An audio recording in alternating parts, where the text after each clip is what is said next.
শুভ সকাল বন্ধুরা। তো আজকে আবার আরেকটা নতুন ভিডিও নিয়ে আপনাদের কাছে চলে এলাম।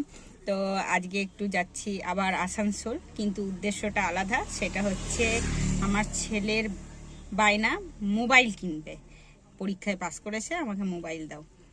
তো সেই উদ্দেশ্যে যাচ্ছি আসানসোল। এখানে কিনবে না আদ্রাতে, ও বলছে মা আমি আসানসোলের রিলায়েন্স ডিজিটাল থেকে কিনবো। তো সেই উদ্দেশ্যে বেরিয়ে পড়লাম সকাল সকাল। তো এই যে দেখুন কি আনন্দ, দাঁতগুলো দেখছেন, 32টার জায়গায় মনে হচ্ছে আজকে 33টা বেরিয়ে পড়েছে।